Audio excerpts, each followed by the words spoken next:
बिस्मिल्लाहिर्रहमानिर्रहीम अल्हम्दुलिल्लाहि रब्बिल आलमीन वस्सलातु वस्सलामु अला सय्यिदिल अंबियाइ वल मुरसलीन व बाद। आज हम इंशाअल्लाह रहमान अल्लाह के फजल करम से मेटाफिजिक्स या ऑन्टोलॉजी का दर्स शुरू करेंगे। उसके डिटेल्स में हम नहीं जाएंगे। मेटाफिजिक्स या ऑन्टोलॉजी जो वजूदियत है, इल्म वजूदियत, इल्मुल वजूद या मेटाफिजिक्स जो माबाद तबईयात हैं, इसके साथ ताल्लुक़ रखती हैं।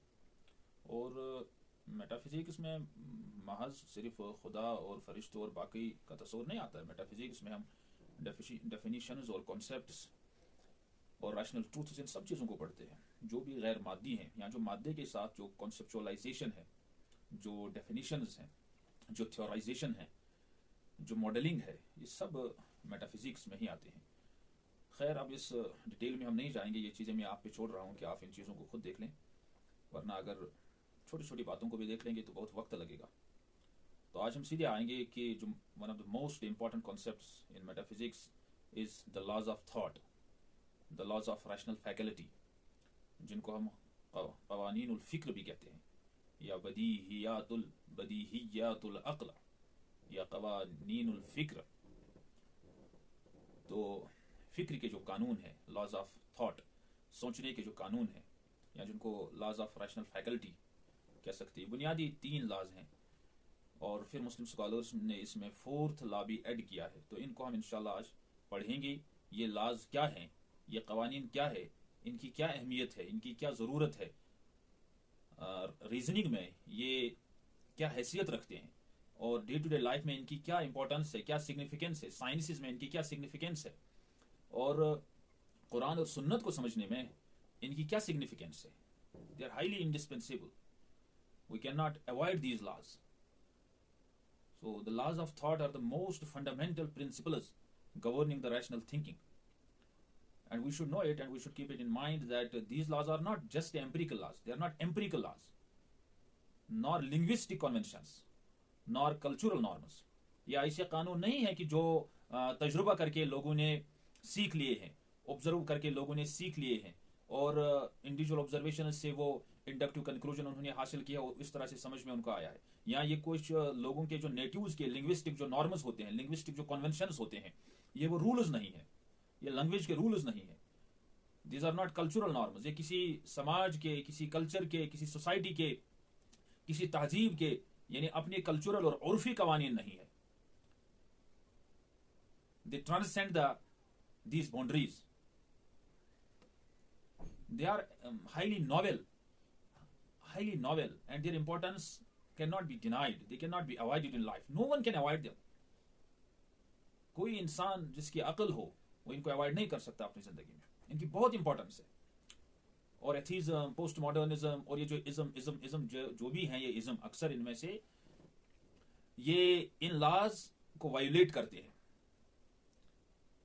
And that is why they are self-refuting. Those philosophies or ideologies are self-refuting. उनके कुछ मैंने पोस्ट मॉडर्निज्म या स्केप्टिसिज्म या बाकी उनको हाईलाइट हमने किया है ऑलरेडी। आज मैं वो यहाँ पर नहीं बताऊंगा। हालांकि अगर उनको यहाँ लाया जाए तो और एक क्लास लग जाएगी। मैं चाहता था दिल से, मगर क्या करें, टाइम वक्त की कमी है, शायद नहीं हो पाएगा।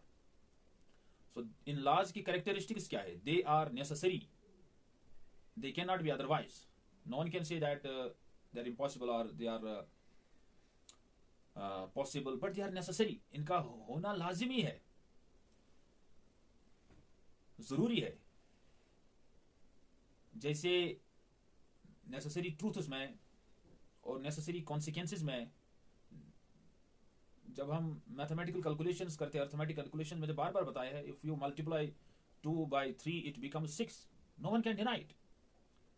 6 is the natural necessary consequence when we multiply 2 by 6 or 2 by 3 or 3 by 2, or we add 3 plus 3, if we add 3 and 3, or we add 4 and 2, or we subtract 8 by 2, then the natural and the necessary consequence is 8.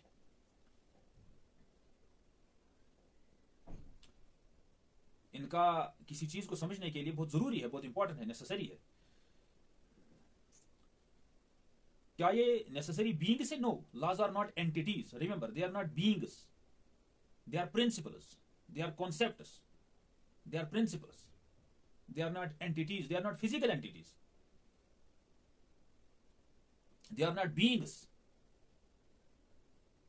There is a debate among even in the Sunni creed, in the Sunni epistemology, among the scholars, among the Maturidis and Asharis and Atharis.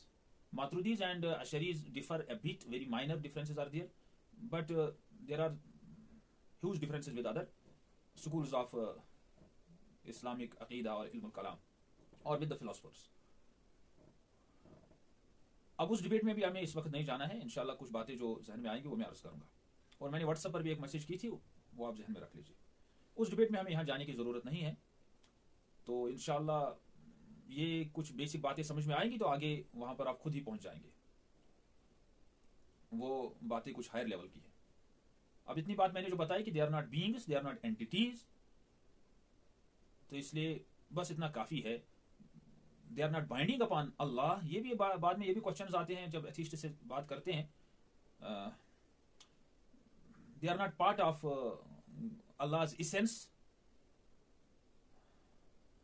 अब ये कुछ hard statements है, अलबत्ता इनको याद इस तरह से फिलहाल आप इसको सरफेस लेवल पर ही याद रख लीजिए इस तरह से।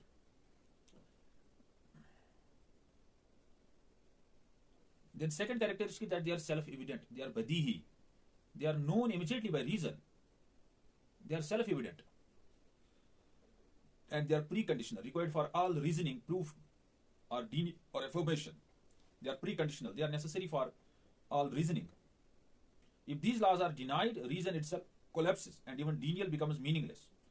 अगर कोई इंसान इन लॉज को रिजेक्ट कर ले, वो डिनाई कर ले, तो कोई रीजनिंग नहीं होगी, यानी कोई लॉजिकल आर्गुमेंटेशन नहीं चलेगी, कोई कॉमन सेंस जो टाक है वो वजूद में नहीं आएगी, और इंसान का किसी चीज का इनकार करना ये मीनिंगलेस हो जाएगा, ये बेमाना हो जाएगा।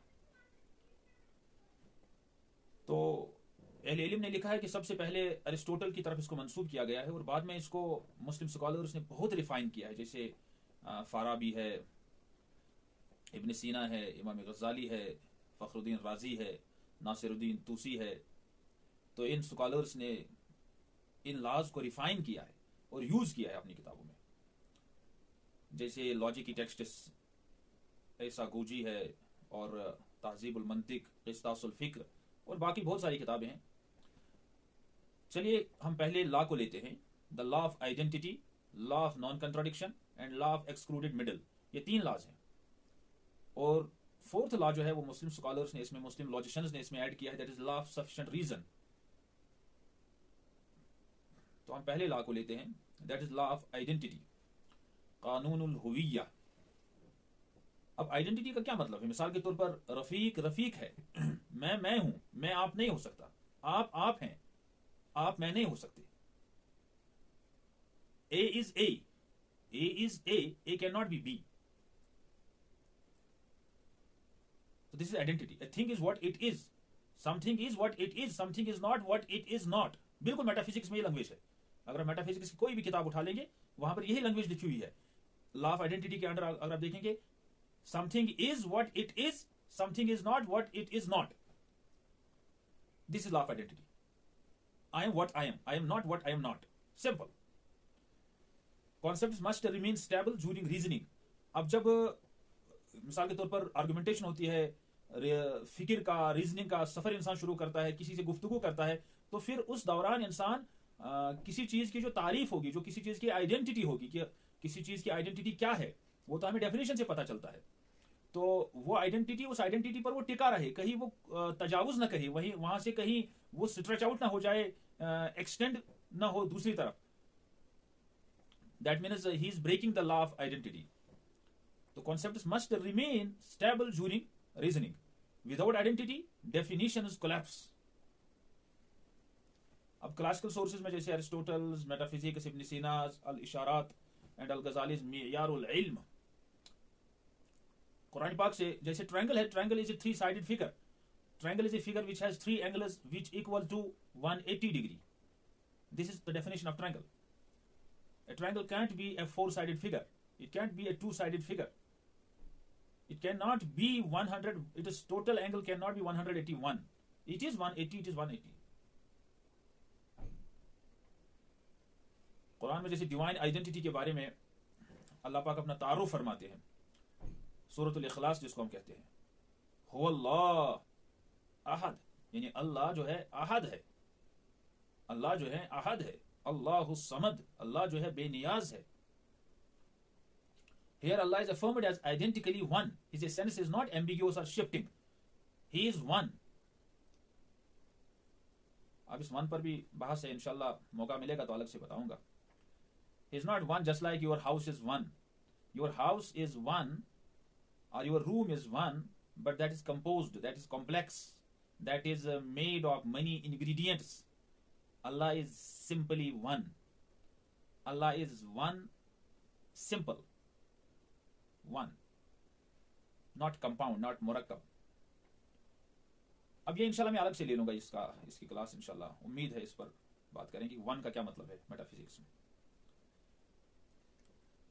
Then truth is truth. जैसे मादा बादल हक इल्ला ज़लाल, यानी हक के बाद क्या चीज है? मिसगाइडेंस है, and nothing else. Truth is truth by identity, not relative और सेल्फ नेगेटिंग.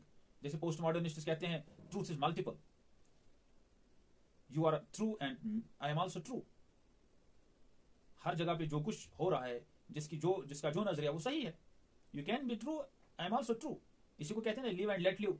अपने यहाँ चलो ठीक है अकोमोडेटिव इंसान रहे, वुसअत क़ल्बी पैदा करे, वुसअत ज़र्फ़ी पैदा करे, मगर इसका ये मतलब नहीं है कि जो बदीहियात हैं और जो फंडामेंटल्स हैं और जो बुनियादी नजरियात हैं उनमें भी आप हर एक बात में ये करते रहें और वुसअत क़ल्बी पैदा करें, वुसअत ज़र्फ़ी पैदा करें.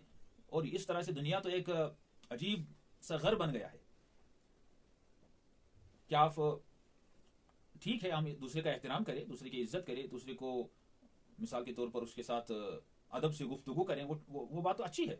उसका नजरिया अगर कुछ और है, वो मानता है कि मिसाल के तौर पर वो कहता है जन्नत नहीं है, मिसाल के तौर पर कोई कहता है हमारे यहाँ तो जन्नत, ये तो कंक्लूसिव चीज़ है, जन्नत है जहन्नम है, तो वो कहते हैं हो भी सकता है नहीं हो सकता है, ठीक है. कोई कहता है 5 खुदा है, कोई कहता है 10 खुदा है, कोई कहता है 1 खुदा है, ठीक है. आप अकोमोडेटिव रहे, ठीक है. अकोमोडेटिव का क्या मतलब है? क्या हम इस बात को कबूल करें? इस बात को कबूल नहीं कर सकते. ये तो ऑटोमेटिकली हम टेंशन में प्लंज होते हैं, क्योंकि हमारे कॉन्सेप्चुअल ये जो वैरायटी है उसकी वजह से, चूंकि ये बेसिक इसमें है, तो उसकी वजह से हम ऑटोमेटिकली इसमें प्लंज होते हैं, चाहे हम ये माने या ना माने. तो इस चीज का हमें यानी खुसूसी ख्याल करना है कि कहीं हम ये करते करते फिर ऐसी चीज का शिकार ना हो जाएं जो बिल्कुल एक गैर जरूरी है और एक गलत चीज है.